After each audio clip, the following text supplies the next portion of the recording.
If your executive coach is just following a framework, you're probably wasting your money. And in this explainer, we're going to break down exactly why that is, looking at a huge shift that's already happening in the coaching world.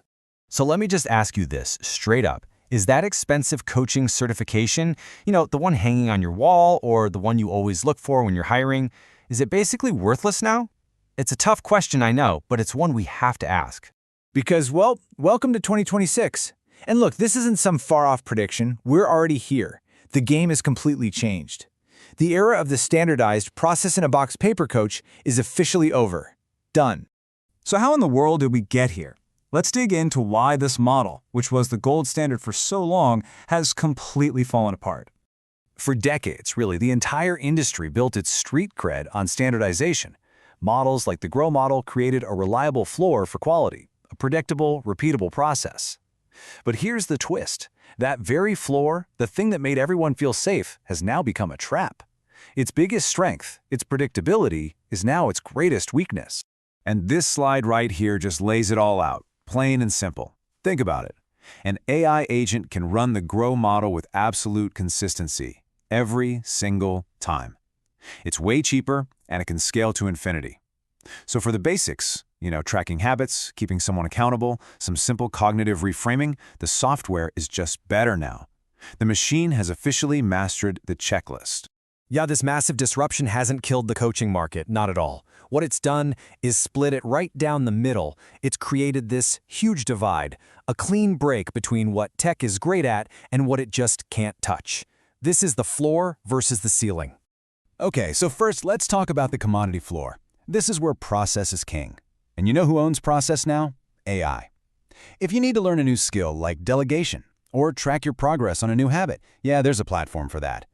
This stuff has become basically developmental hygiene, and it's been totally and successfully automated. But then, way above that floor, you've got the luxury ceiling. And this space, this is for humans and humans only. This is where you find the messy, the complex, the wicked problems that don't have a neat and tidy answer.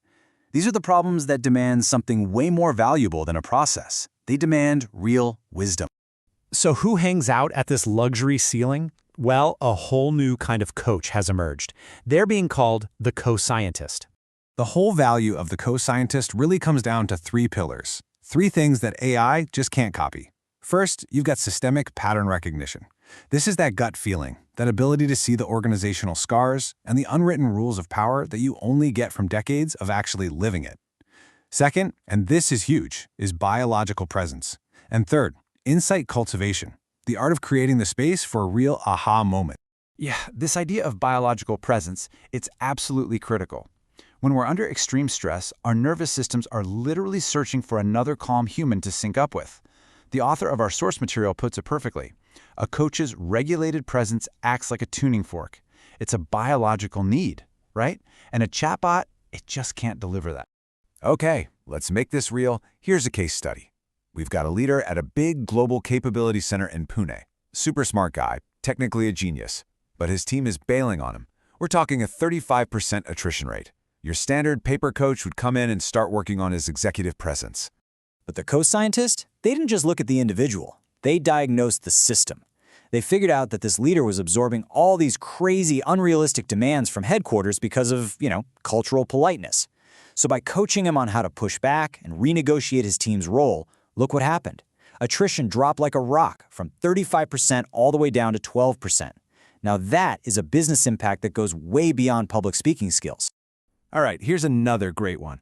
A big family-run company hires its very first CEO from the outside. 6 months later, he's got one foot out the door. The reason? Cultural misalignment. A process-based coach would have probably handed him what? An onboarding checklist? The co-scientists did something totally different. They took a step back and actually mapped out the informal power grid. And what did they find? The real board meetings were happening over Sunday family dinners, and the new CEO wasn't on the guest list. See, the solution wasn't about changing the CEO's behavior. It was about coaching the chairman on the real business cost of exclusion and then building a formal bridge to bring the new guy into the family circle of trust. You can't find that solution in a framework. Okay, so what does this all mean for you if you're a C-suite leader or running HR? It means your whole playbook for hiring a coach, it needs to be thrown out. It has to change, right now. This table just nails the difference. Ask yourself, are you trying to fix a person or are you trying to diagnose a system? Is the method you're paying for a checklist or is it a series of live experiments? And what's the value?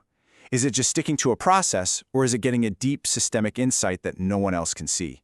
Your answers here tell you exactly who or what you need to hire. And really, it all boils down to this.